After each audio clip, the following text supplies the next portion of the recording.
The strange roommate. The small apartment on the edge of the city was quiet most of the time. Tom liked it that way. He was a simple young man who wanted nothing more than peace, cheap rent, and maybe a roommate who paid bills on time. But the night the new roommate arrived, Tom felt that something strange was about to change his life forever. It started with a knock at the door, a slow, heavy knock. As if the visitor had never done it before, Tom opened the door and froze. The man standing there was tall, maybe too tall. His skin looked pale, almost glowing under the weak light. His eyes, they were different, bright, shifting like liquid silver. He wore clothes that looked normal, jeans and a hoodie. But the way he stood was stiff, awkward, like someone trying to pretend they were human. "Hello," the man said. His voice was calm, but too careful. Every word sounded practiced. "I am your new roommate." Tom blinked. He had expected a tired student, maybe a gamer with pizza boxes. Not this. Yeah, Tom said slowly. "Come in." The stranger walked in. His steps were heavy, like each foot carried more weight than it should. Tom noticed he didn't blink often, and when he did, it was too slow, like a machine remembering to copy humans. They sat in the living room. Tom tried to act normal. "So, what's your name?" The man paused, as if searching. Then he said, "Call me Zorith." Tom frowned. "Zorith? That's unusual." "Yes," Zorith answered, without explaining. Something about the way he spoke made Tom uneasy. He sounded serious, too serious for such a simple conversation. Tom showed him around the apartment, kitchen, bathroom, his new room. Zorith looked at everything carefully, like he had never seen a fridge or a bed before. When Tom opened the microwave, Zorith leaned closer and whispered, "Is this a containment chamber?" Tom laughed nervously. "No, it's a microwave for heating food." "Ah," Zorith said, as if storing important data. By the time the tour was over, Tom was sweating. This guy was weird. No, he was beyond weird. Later that night, Tom tried to relax on the couch. Watching TV, Zorith sat across from him, not moving, just staring. His silver eyes reflected the screen, making him look even stranger. Finally, Tom asked, "So what brings you here? School? Work?" Zorith tilted his head. "I am here to study." "Study what?" Tom asked. Zorith leaned forward. His voice dropped lower, almost secret human life. Tom laughed, thinking it was a joke. "Yeah, good luck with that." But Zorith didn't laugh. His face stayed serious. His eyes stayed sharp. He meant it. For the next few days, Tom noticed more odd things. Zorith never ate food. He only touched it, smelled it, and then pushed the plate away, claiming he was full. He stayed up at night, walking around the apartment in complete silence. Sometimes Tom woke up to find him standing in the kitchen, staring at the moon through the window. One morning, Tom caught him in the hallway, pressing his palm flat against the wall as if listening through it. When Tom asked what he was doing, Zorith replied, "Measuring vibrations." Still, Tom kept telling himself that maybe Zorith was just eccentric, maybe a scientist, maybe an oddball who loved strange hobbies. After all, the rent was cheap. But then, one evening, Tom heard the strangest words that would change everything. They were sitting together, Tom eating noodles, Zorith pretending again, stirring the food without tasting it. Suddenly, Zorith asked, "Tell me, Tom, how do humans reproduce?" Tom almost choked on his food. Zorith stared at him, unblinking. "Your breeding process? I must learn it." Tom's face turned red. "What kind of question is that? Are you serious?" "Yes," Zorith said calmly. "I came here to experience it, to see why humans do it the way they do." Tom froze. His heart pounded. It wasn't just the words. It was the way Zorith said them. Calm, cold, almost scientific. In that moment, Tom realized this roommate was not just strange. He was not just awkward. He was something else, something not human. And he wanted to study humans in the most unsettling way possible. The room felt colder. Tom's hand shook as he set down his fork. Zorith leaned closer, his silver eyes glowing faintly in the dim light. "I want to understand your species," he said softly, "and you will help me." Tom swallowed hard, realizing his quiet life was over. His roommate was no ordinary man. He was something far more dangerous and far more curious. The strange roommate had arrived, and Tom's world would never be the same. The awkward questions. Tom thought maybe the first night was just strange because of nerves. Maybe his new roommate, Zorith, was only socially awkward. Maybe he was just one of those people who didn't understand personal boundaries. But by the second week, Tom was sure Zorith was not normal. It started with questions, not ordinary questions, but the kind that made Tom want to sink into the floor and disappear. One morning, Tom was brushing his teeth when Zorith appeared in the doorway, his silver eyes unblinking, his voice calm. "Tom," he said, "when humans exchange fluids in the mouth, what is the purpose?" Tom choked on his toothpaste. "What? You mean kissing?" "Yes," Zorith nodded seriously. "Mouth-to-mouth fluid exchange. Why is it required before breeding?" Tom spat into the sink, coughing. It's not required, it's just affection like showing love." Zorith tilted his head. "Love, I see." He said the word like it was an alien concept, rolling it slowly, tasting it like a strange fruit. That night, Tom sat on the couch, trying to relax with his phone. Zorith sat across, holding a notebook. The notebook was full of neat symbols, not English, not any language Tom knew, glowing faintly when the light hit them. "Question 2, Zorith said, flipping a page. "Why do humans hold hands before mating? Does it increase compatibility?" Tom groaned. "It's not about compatibility, it's just comfort. It feels nice." Zorith scribbled something down quickly, his handwriting sharp and perfect. Comfort. Interesting, this concept appears again and again. The questions never stopped. At breakfast, why do you light candles before intimacy? At lunch, why do humans give each other gifts like flowers? They're already dying plants. And one late night, Tom woke up to see Zorith sitting at his bedside whispering, "Do humans make noise during breeding to signal dominance?" Tom nearly screamed, "Dude, you can't just stand over me while I'm sleeping." Zorith blinked. "Apologies, I did not want to interrupt your resting cycle." Tom buried his face in his pillow, groaning, "I need new roommates." But deep inside, a strange curiosity grew. Zorith wasn't joking, he wasn't messing around. He truly didn't understand humans, and yet he wanted to desperately. Sometimes Tom caught a flicker of emotion in Zorith's face, a spark of frustration when he didn't get an answer, a strange awe when Tom explained love or laughter. One evening, Zorith followed Tom to the park. Families were there, children running, couples walking hand in hand. The smell of food trucks filled the air. Zorith stood silently, watching, his silver eyes wide, reflecting the scene. For once, he didn't ask questions, he only observed. Tom nudged him. "So what do you see?" Zorith whispered, "So many bonds." Later that night, the questions returned, sharper, deeper. "Tom," he said, "why do humans bond so strongly with one mate when breeding? Would it not be more efficient to choose many? My kind, we are grown in chambers. We do not choose. There's no bond, only duty." Tom stared at him, really seeing him for the first time. Zorith wasn't just curious. He was missing something. His species had no families, no parents, no love. Tom sighed. "Maybe that's why you don't understand. It's not about efficiency. It's about connection. We want someone who makes us feel less alone."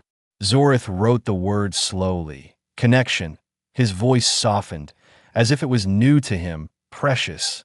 The awkward questions continued for days, but Tom noticed something. Zorith's tone was changing. His questions weren't just cold science anymore. They carried something else.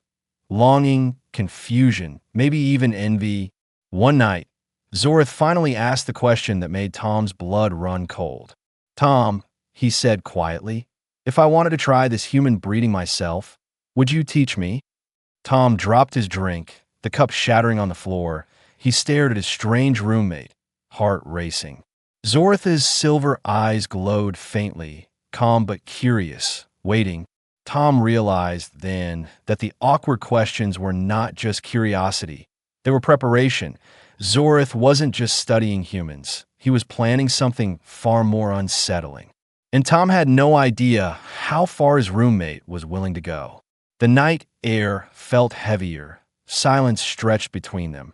And in that silence, Tom finally understood. Zorith's study was not harmless. It was only the beginning. The first lesson. Tom knew he couldn't keep avoiding Zorith's questions forever. The alien, though Tom still tried not to say it out loud, was too serious, too curious. He wasn't joking, he wanted answers. So one Friday evening, after another round of uncomfortable questions, Tom finally snapped.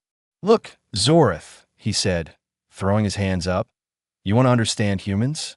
Fine, I'll show you, but you need to stop standing over my bed at 3 a.m. asking about noises."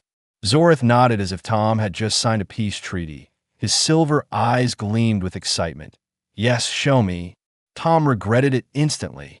The next day, Tom decided to start simple. "All right, lesson 1, dating." He explained before, breeding, humans usually go on dates, dinner, movies, talking, getting to know each other. Zorith pulled out his glowing notebook. "Yes, reproduction ritual step 1. Date." He underlined the word 3 times. Tom facepalmed. Not a ritual, just an experience. That evening, Tom took Zorith to a small diner across the street. The place was cozy, neon lights humming outside. "Rule 1, Tom whispered as they entered. "Be normal. Act like everyone else." Zorith straightened his back like a soldier. His eyes scanned the room too quickly. His head turned side to side like a security camera. People stared. Tom groaned. They sat at a booth. A waitress came over, smiling politely.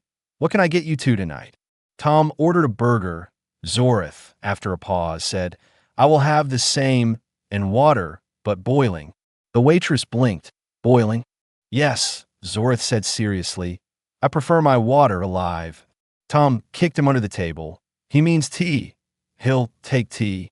When the food arrived, things got worse. Tom picked up his burger and bit into it. Zorith copied him exactly. He didn't chew, he just held the burger in front of his mouth and pressed it against his lips. His silver eyes never left Tom's. "Eat it, don't absorb it," Tom whispered through clenched teeth. Zorith blinked. "Your chewing is fascinating. Teeth breaking down meat. Efficient." He scribbled notes in his book while the burger dripped onto the table. Tom wanted to crawl into a hole. But the real disaster came when Zorith spotted a couple at the next table. They were holding hands across the booth, smiling, laughing softly. Zorith gasped, stood up, and marched to their table. "Excuse me," he said loudly. "I must witness this hand bonding. Please continue. Do not stop." The couple froze. The woman pulled her hand away. Can we help you?" Zorith leaned in too close, staring at their joined fingers. "Does this increase your breeding potential? Does it stimulate chemical release in your brains?" Tom leapt from his seat, dragging Zorith back by the arm. "I'm so sorry." "He's really foreign." The couple whispered to each other as Tom shoved Zorith back into their booth. "Lesson 2, Tom hissed. "You can't interrogate people in public." But they were displaying vital human rituals. Zorith said calmly, "I needed accurate data." Tom dropped his face into his hands, groaning. Later that night, back at the apartment, Tom tried to explain more carefully. He pulled up a romantic movie on TV. A classic. Boy meets girl, awkward flirting, slow music, first kiss. Zorith sat on the floor, his eyes glowing brighter as he stared at the screen. He wrote notes furiously, muttering, "Step 1, small talk. Step 2, nervous laughter. Step 3, exchange fluids." Tom nearly threw the remote at him. "It's not a formula, man. It's about feeling, attraction, chemistry." Zorith turned his silver eyes on him. "Chemistry, yes, I must measure this." The next day, Tom came home from work to find disaster. The apartment was transformed, candles everywhere, lights dimmed, soft music playing from Zorith's phone. In the center of the living room was a table, 2 chairs, a pizza box sat on top, surrounded by laboratory equipment, wires, scanners, glowing blue crystals Tom had never seen before. "Zorith, what the hell is this?" Zorith smiled proudly. "Human date simulation." He gestured at the table. "I have prepared food, lighting, music, all factors necessary for breeding ritual, and I have added my own instruments to measure chemical responses." Tom's jaw dropped. "You turned my apartment into a science experiment." "Yes," Zorith said without shame. "Sit. We must test the process." Tom backed away. "No way, absolutely not." But Zorith's eyes glowed faintly brighter. "Tom, I must understand. My mission requires it. Without this knowledge, I fail." Tom's heart raced. He didn't know what scared him more: the glowing crystals, or the thought that Zorith truly believed this was just the beginning. The lesson had gone wrong, terribly wrong, and Tom realized with a sinking feeling this wasn't just awkward curiosity anymore. This was an experiment, one where he was the subject. The secret revealed. The candles had burned out. The strange blue crystals were still glowing faintly in the corner, and Tom had locked himself in his room after the disaster of the so-called date experiment. He had told himself over and over again, it's fine, he's just weird, he's just socially clueless, but deep down, Tom knew the truth. Zorith wasn't just odd. He wasn't even human. The next morning, Tom woke up to the smell of something burning. He ran to the kitchen and found Zorith standing over the toaster, staring at two blackened slices of bread. Observation, Zorith said calmly, holding up the charred remains. Your food transformation machines are unstable. Tom grabbed the toast and tossed it in the trash. It's called a toaster, and you're not supposed to stare at it until it explodes. Zorith tilted his head. Explosion was unexpected. He scribbled something in his notebook. Tom rubbed his face. Look, man, we need to talk. I don't know who or what you are, but you're not just some exchange student. For the first time, Zorith didn't answer immediately. He closed his notebook slowly, his silver eyes dimmed, almost softer. You are correct, he said quietly. I am not from here. Tom's heart skipped. The air in the room felt heavier. He leaned against the counter. Then, where are you from? Zorith stepped closer to the window, pulling back the curtain just enough to let the sunlight hit his pale skin. Instead of warming him, it seemed to make him uncomfortable, his face tightening. My world has no sun like this, Zorith said. We live in chambers, underground, in shadows. We are grown, not born, cloned from the cells of our ancestors, repeated endlessly. Tom froze. Cloned? Like, no parents? No childhood? No families, Zorith confirmed. No laughter, no love, no bonds. We are created with a purpose, to serve, to build, to continue the cycle. His voice trembled faintly, as if the words were heavy even for him. Tom swallowed. So why come here? Why me? Zorith turned, his eyes glowing again, but softer this time. Because your kind is different. Humans breed with choice, with emotion. You bond before you multiply. You create families, connections. I must know why. I must see if this bond makes you stronger than us. Tom stared, speechless. The questions, the experiments, the awkward date, it all made sense now. Zorith wasn't just curious, he was on a mission. But why does it matter to you? Tom asked carefully. Why not just watch a documentary or read a book? Why live with me? Zorith's jaw tightened, his voice dropped lower. Because others of my kind are watching too. They do not believe in bonds. They believe humans are weak, fragile, chaotic, but I suspect you are more. If I prove it, I can change everything. Tom felt a chill crawl up his spine. Wait, others? You mean there are more of you here? Zorith hesitated. His silence was answer enough. Tom backed up. Oh, no. I didn't sign up to be part of some alien science fair project. Zorith stepped forward, his voice urgent. Tom, listen to me. You're already part of it. If they discover they will erase you. I chose you because you're ordinary, invisible, safe, but now you are essential. Tom's hands shook. Essential? To what? Zorith's silver eyes locked on his. To survival. Yours and maybe mine.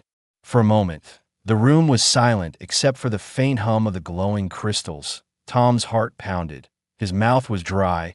He wanted to laugh it off, call it a prank, but he couldn't.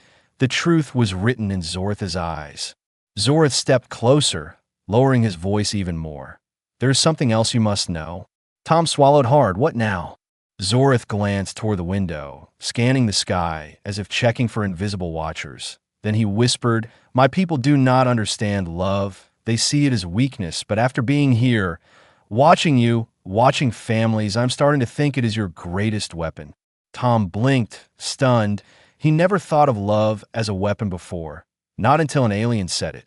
Zorith closed his notebook. That is why I ask. That is why I test, because if love is what makes you strong, then it may be the one thing that can save us all. Tom stared at him, trying to process the weight of those words. His strange roommate wasn't just curious. He wasn't just awkward. He was carrying a secret big enough to shake entire worlds. And now Tom was trapped in the middle of it. The experiment gone wrong. Tom had almost convinced himself he could live with the truth. Zorith was alien. Fine. He was here on some secret mission. Fine, but maybe, just maybe, if Tom ignored it, his life could still feel normal. That hope lasted less than 48 hours. Because Zorith had a new plan. It started when Tom walked into the living room and found wires stretched across the floor, glowing crystals on the coffee table, and a TV connected to what looked like a car battery. "What is this?" Tom asked, eyes wide. "Control environment," Zorith said proudly, standing in the middle of the mess. "We test human bonding here." Tom pinched the bridge of his nose. No, no, no. We are not doing this again. Remember last time? The fake date, the pizza, the candles? You almost burned the place down. Zorith shook his head. "This is better. I have improved the design." He tapped the car battery thing, which hummed like a beehive. "Now I can measure your hormones in real time." Tom nearly screamed. "You're not wiring me up like a lab rat." But Zorith wasn't listening. He pulled out a strange device, like a metal headband with blinking lights. "Place this on your skull," he ordered. "I must see if your thoughts change when bonding occurs." Tom backed up. "No way, man. Absolutely not. I'm not putting alien mind control headphones on my head." Just then, there's a knock at the door. Tom froze. Zorith froze. The knock came again, louder this time. Tom whispered, "Oh God, it's my landlord if he sees this." The door creaked open before Tom could finish. Mrs. Green, their elderly neighbor from across the hall, peeked in. "Tom, everything all right?" "I heard buzzing noises and smelled smoke." Tom leapt in front of the wires and crystals, spreading his arms wide. "Nope. All good. Just science project." Zorith, however, leaned forward, curious. "Are you bonded, female elder?" Mrs. Green blinked. "Excuse me? Do you reproduce with your mate still, or has your cycle ended?" Zorith asked with full seriousness. Tom nearly fainted. "Zorith," he hissed. Mrs. Green gasped, her face turning red. "Well, I never."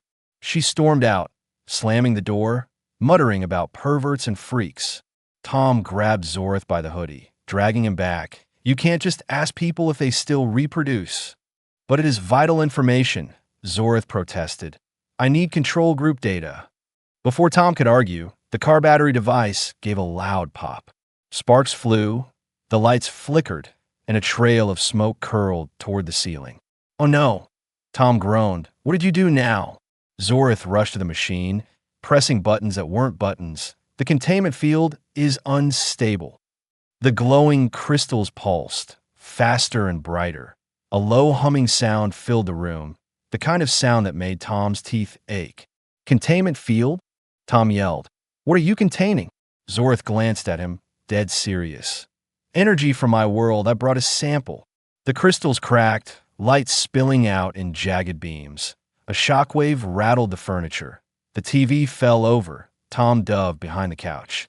"Oh my God, oh my God," Tom shouted. "We're gonna blow up the building." But Zorith wasn't panicking. He was fascinated, his silver eyes glowing brighter. Yes, the resonance is correct. Human environment interacts differently. This is valuable data." "Valuable? You're about to kill us." Tom screamed. Just then, the smoke alarm went off, shrill and ear-splitting, the hallway filled with shouts, neighbors banging on doors. Tom's worst nightmare was happening. If anyone came in now, they'd see the glowing alien crystals, the sparking machines, and Zorith looking like a sci-fi villain. Tom scrambled up, waving a towel at the smoke alarm. "Zorith, shut it down. Shut it down now." Zorith hesitated, torn between fascination and duty. Then, with a deep sigh, he slammed his hand against the machine. The humming cut out, the crystals dimmed, and silence fell. Both of them stood there, panting. The apartment smelled like burnt plastic and ozone. The banging on the door grew louder. "Tom, open up. What's going on in there?" a neighbor shouted. Tom grabbed Zorith, shoving him towards room hide. "Don't say a word." Zorith frowned. "But the experiment." "Now," Tom hissed. Reluctantly, Zorith disappeared into his room. the glowing notebook clutched to his chest. Tom opened the door, just a crack, smiling nervously at the angry neighbors. Sorry, just bad wiring. Everything's fine, totally under control. The neighbors muttered, but eventually left, grumbling about calling the fire department next time. When the hallway quieted, Tom shut the door and slumped against it, his heart racing. He turned and glared at Zorith, who had reemerged, looking more annoyed than guilty. That, Tom said, pointing at the blackened machine, was not a date. That was a near-death experience. Zorith tilted his head. Correction, it was both. Tom buried his face in his hands. I'm doomed. But deep inside, a chilling thought lingered. If this was just one experiment gone wrong, what would happen when Zorith tried something bigger? The emotional discovery. The apartment was quiet after the failed experiment. The burn smell still lingered in the air. Tom sat on the couch with his head in his hands, wondering how his life had turned into this chaos. Across the room, Zorith sat in complete stillness, his silver eyes dim, his glowing notebook closed. For once, he wasn't writing, he wasn't asking questions, he was only thinking. Tom glanced at him. You nearly got us evicted, you know. Zorith didn't answer. His gaze was fixed on the window, staring at the world outside. That weekend, Tom decided to leave the apartment before Zorith invented another machine. He grabbed his jacket and muttered, I'm going for a walk. Try not to blow the place up while I'm gone. Zorith stood up suddenly. I will join you. Tom sighed, but didn't argue. Maybe some fresh air would do both of them good. They walked through the city, past coffee shops and parks. People were everywhere, couples laughing, children chasing pigeons, families sharing food. It was noisy, messy, alive. Zorith slowed down, his eyes wide. He wasn't staring with scientific curiosity this time. He looked almost vulnerable. Tom noticed, What's with you? Zorith whispered. They connect without effort. They stopped at the park, watching a father push his daughter on a swing. The girl squealed with laughter. The father smiled. Zorith tilted his head, whispering again. He gains nothing, yet he pushes her again and again. Tom shrugged. That's what parents do. They love their kids. Zorith's silver eyes glimmered strangely. Love, he repeated softly, as if it were a fragile word. This is what my people do not have. They kept walking, and Zorith continued to watch. Two teenagers holding hands under a tree, an old couple feeding birds together, a group of friends laughing so hard they spilled their drinks. Zorith finally asked, Why do humans create bonds that bring no direct survival advantage? It is inefficient. Tom smiled faintly. Not everything's about survival. Sometimes it's about feeling alive. That night, back at the apartment, Zorith didn't retreat into his notebook. Instead, he sat silently, replaying everything he had seen. For the first time, his face showed something Tom had never seen before: sadness. On my world, Zorith said quietly, we are cloned, raised, and assigned roles. There's no choice, no family. We do not laugh together. We do not cry together. We simply exist. Tom leaned back, the weight of those words sinking in. For all his awkwardness, Zorith wasn't just studying humans. He was longing for something his kind had never known. Maybe that's why you're here, Tom said gently, not just to study, but to feel it. Zorith looked at him, his silver eyes reflecting the dim light. For once, there was no cold calculation in them, only confusion and a strange warmth. Later that week, Tom caught Zorith outside the apartment at night. Standing near a playground, he wasn't spying, he wasn't writing notes. He was simply watching. A mother wrapped her jacket around her son, pulling him close against the cold. The boy smiled, resting his head on her shoulder. Zorith's hands clenched at his sides. His voice was a whisper carried by the wind. Is this what it means to be human? To give warmth without needing it returned? Tom stood beside him quietly. Yeah, that's love. For the first time, Zorith didn't write it down. He didn't need to. Something deeper was happening, something no notebook could capture. But just as Tom thought things might calm down, Zorith turned to him one evening with a look that chilled him. Tom, he said slowly, I must ask you something. Tom braced himself. Here we go. Zorith's eyes glowed faintly. If love is what makes humans strong, Then I must try it.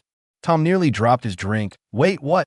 Zorith leaned closer, voice calm but serious. You must teach me how to love. Tom's face turned pale, his heart racing. He had seen Zorith ask awkward questions before, but this was different. This wasn't curiosity. This was determination. And deep down, Tom realized that if Zorith truly learned what love was, it wouldn't just change him, it could change everything, his mission, his people, maybe even the way they saw humanity. But for now, it only left Tom with one terrifying thought. How do you teach an alien to feel? The emotional discovery. The apartment was quiet after the failed experiment. The burned smell still lingered in the air. Tom sat on the couch with his head in his hands, wondering how his life had turned into this chaos. Across the room, Zorith sat in complete stillness, his silver eyes dim, his glowing notebook closed. For once, he wasn't writing, he wasn't asking questions, he was only thinking. Tom glanced at him. You nearly got us evicted, you know. Zorith didn't answer. His gaze was fixed on the window, staring at the world outside. That weekend, Tom decided to leave the apartment before Zorith invented another machine. He grabbed his jacket and muttered, I'm going for a walk. Try not to blow the place up while I'm gone. Zorith stood up suddenly. I will join you. Tom sighed, but didn't argue. Maybe some fresh air would do both of them good. They walked through the city, past coffee shops and parks. People were everywhere, couples laughing, children chasing pigeons, families sharing food. It was noisy, messy, alive. Zorith slowed down, his eyes wide. He wasn't staring with scientific curiosity this time. He looked almost vulnerable. Tom noticed, What's with you? Zorith whispered. They connect without effort. They stopped at the park, watching a father push his daughter on a swing. The girl squealed with laughter. The father smiled. Zorith tilted his head, whispering again. He gains nothing, yet he pushes her again and again. Tom shrugged. That's what parents do. They love their kids. Zorith's silver eyes glimmered strangely. Love, he repeated softly, as if it were a fragile word. This is what my people do not have. They kept walking, and Zorith continued to watch. Two teenagers holding hands under a tree, an old couple feeding birds together, a group of friends laughing so hard they spilled their drinks. Zorith finally asked, Why do humans create bonds that bring no direct survival advantage? It is inefficient. Tom smiled faintly. Not everything's about survival. Sometimes it's about feeling alive. That night, back at the apartment, Zorith didn't retreat into his notebook. Instead, he sat silently, replaying everything he had seen. For the first time, his face showed something Tom had never seen before: sadness. On my world, Zorith said quietly, we are cloned, raised, and assigned roles. There's no choice, no family. We do not laugh together. We do not cry together. We simply exist. Tom leaned back, the weight of those words sinking in. For all his awkwardness, Zorith wasn't just studying humans. He was longing for something his kind had never known. Maybe that's why you're here, Tom said gently, not just to study, but to feel it. Zorith looked at him, his silver eyes reflecting the dim light. For once, there was no cold calculation in them, only confusion and a strange warmth.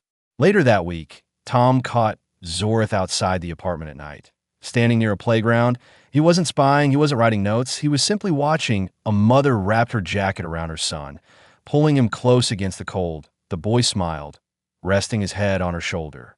Zorith's hands clenched at his sides. His voice was a whisper carried by the wind. Is this what it means to be human? To give warmth without needing it returned? Tom stood beside him quietly. Yeah, that's love. For the first time, Zorith didn't write it down. He didn't need to. Something deeper was happening, something no notebook could capture. But just as Tom thought things might calm down, Zorith turned to him one evening with a look that chilled him. Tom, he said slowly, I must ask you something. Tom braced himself. Here we go. Zorith's eyes glowed faintly. If love is what makes humans strong, then I must try it. Tom nearly dropped his drink. Wait, what? Zorith leaned closer, voice calm but serious. You must teach me how to love. Tom's face turned pale, his heart racing. He had seen Zorith ask awkward questions before, but this was different. This wasn't curiosity, this was determination. And deep down, Tom realized that if Zorith truly learned what love was, it wouldn't just change him, it could change everything, his mission, his people, maybe even the way they saw humanity. But for now, it only left Tom with one terrifying thought. How do you teach an alien to feel?